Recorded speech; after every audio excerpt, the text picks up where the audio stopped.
You're listening to Skeptoid. I'm Brian Dunning from Skeptoid.com. The Great Kentucky Meat Shower. It's one of those Ripley's Believe It or Not type of stories, something that sounds hard to believe, but that seems to be supported by enough literature that we have to stop and wonder if an event stranger than strange may have actually taken place. Well, this one was in 1876 in rural Olympian Springs, Kentucky. Out of a clear sky, for a period of several minutes, came an unexpected rainstorm of what appeared to be scraps of red meat. Samples were even collected, studied, and preserved.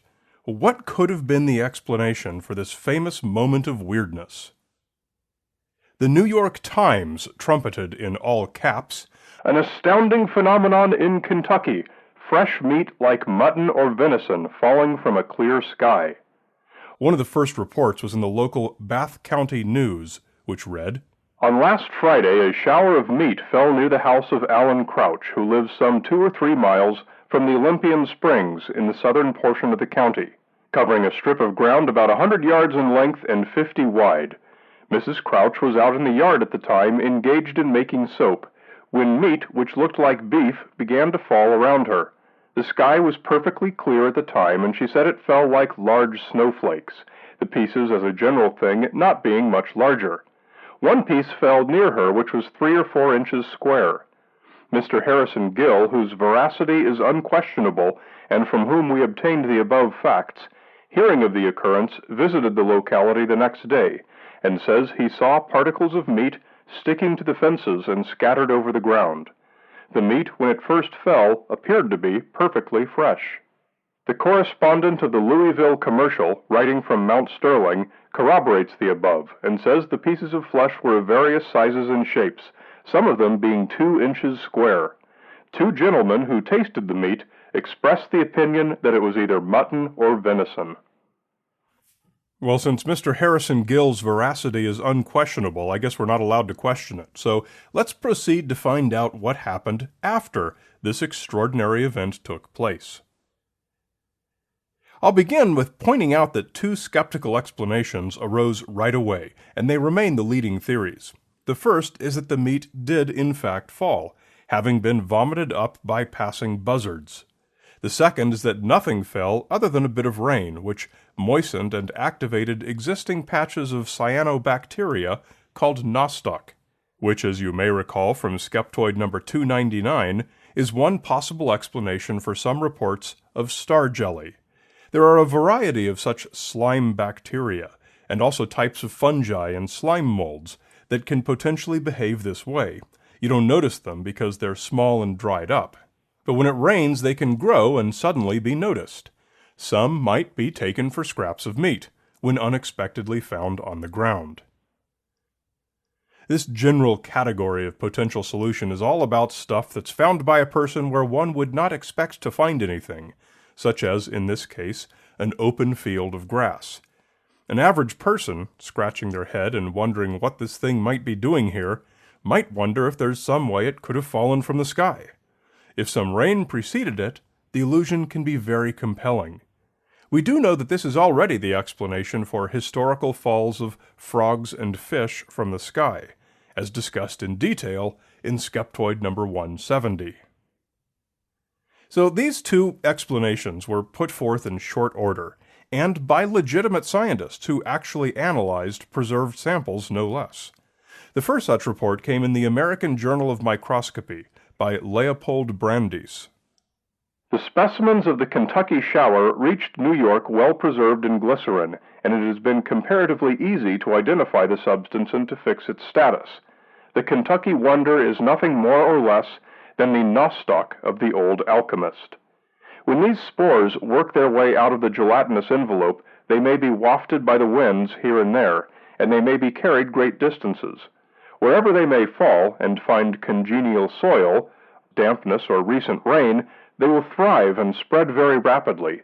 People almost everywhere faithfully believe the nostoc to fall from the clouds, and ascribe to it many mysterious virtues. The flesh that was supposed to have fallen from the clouds in Kentucky is the flesh-colored nostoc carneum of the botanist. The flavor of it approaches frog or spring chicken legs. and it is greedily devoured by almost all domestic animals. And also by brave individuals who think it tastes like mutton or venison, apparently. But then a subsequent article in the same publication appeared to turn Brandeis' identification on its head. The specimen was without any doubt striated muscle fiber. Since then, we have received from Mr. Parker himself specimens not only of muscular fiber, but of cartilage. The identical specimens which were examined in Brooklyn and pronounced by Mr. Brandeis and others to be nostoc have been submitted to experienced histologists, who find that they are lung tissue. Note that, the same sample examined by Brandeis. We therefore regard the question as to the nature of the material composing the so-called meat shower as no longer an open question. The source or origin of the meat is, however, still sub judice. This was confirmed again in an article in the Louisville Medical News by Professor L.D. Kastenbein. All these methods enabled me to bring out the muscular fiber. The connective and fatty tissues were also clearly shown. As the specimen was not placed in alcohol, the odor was retained, which a number of meat experts pronounced without hesitation mutton. Since my examination, I have learned that others have come to the same conclusion as myself, some even asserting that the wool of the animal was distinctly seen. The only plausible theory explanatory of this anomalous shower appears to me to be that suggested by the old Ohio farmer, the disgorgement of some vultures that were sailing over the spot, and from their immense height the particles were scattered by the prevailing wind over the ground. The variety of tissue discovered, muscular, connective, fatty, structureless, etc., can be explained only by this theory. So it didn't take long to find a reasonably authoritative acknowledgement of this theory from an article on the website for the Syracuse, New York Post-Standard. According to Dr. Shannon Farrell of the SUNY Department of Environmental and Forest Biology, turkey vultures nest inside cracks and crevices near to the ground, and if an intruder gets too close to a nest, the adult vultures will defend by regurgitating or defecating on or near the intruder. So it does appear to be a perfectly logical and prosaic explanation. If Mrs. Crouch was making her soap near some local turkey vulture's nest, maybe over a period of time, there may have been many instances of vulture regurgitation, scattering bits of sheep carcasses over that large area. Possibly, one fell near enough to her that she noticed it, then discovered all the other scraps that had been getting dropped at her for a long time. But lest we dive too far into trying to determine exactly what it was that the beset-upon Mrs. Crouch found all over her yard that day so many years ago, let's revisit our 3 C's: challenge, consider, and conclude, as defined in Skeptoid's 2017 film Principles of Curiosity at principlesofcuriosity.com. The very first step is to challenge the story. Did it ever actually happen at all? And if we go back to the 1876 newspaper reports, we find a lot to be skeptical about. First, there don't seem to be any first-hand reports available. All the stories source back to this Harrison Gill character, a guy who says that he heard about it, and then described what he says he saw. It was an anecdotal second-hand report with no evidence. The 2 guys who it is claimed tasted the meat were never even named anywhere. The evidence that the story is anything but made up by Harrison Gill is virtually non-existent. I'm not claiming it was made up, just pointing out that it's a valid possibility that can't be discounted. Second, we have no chain of custody of the preserved samples said to have been tested. No published report mentioned in any of the extant literature that I could find ever says who collected it, or where, or when, or how. Neither is there sufficient description of when or how it was supposedly sent from one scientist to another, though the bottle tested by Kastenbein had some of this info, but not all, written on its label. Third, we have very strong reason to suspect that this chain of custody was broken. Brandeis took the very same samples he had microscopically identified as nostoc and sent them on to the other histologists who identified them as various types of meat and flesh. These were all competent, published professionals. However, if you do an internet search for microscopic pictures of the types of animal tissue described, and compare them with an image of nostoc cells, it's clear they're radically different. A kindergartner would be able to easily tell them apart.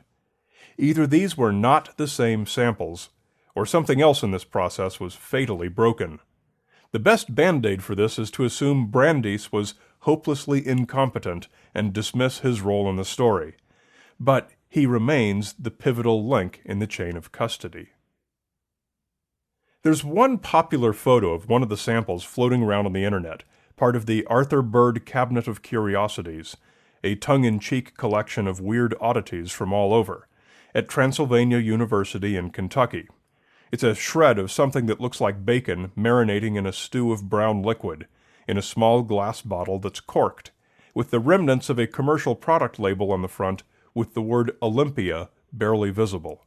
Clearly it was neither collected nor stored in a scientific or sterile manner, and sure looks an awful lot like what a prop maker would create for a creepy Victorian vial from Olympian Springs. The cork appears brand new.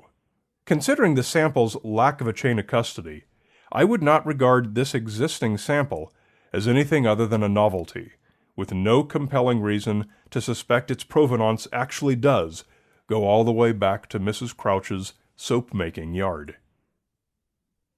So, we're not going to solve this particular mystery today.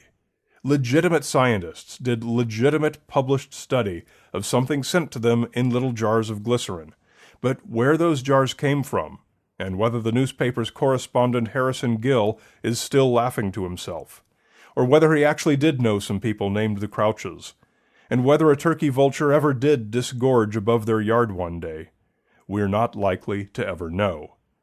So I'm going to write this one off and file it away, as I find its facts of falling meat, be it mutton, venison, or other, a bit too hard to swallow.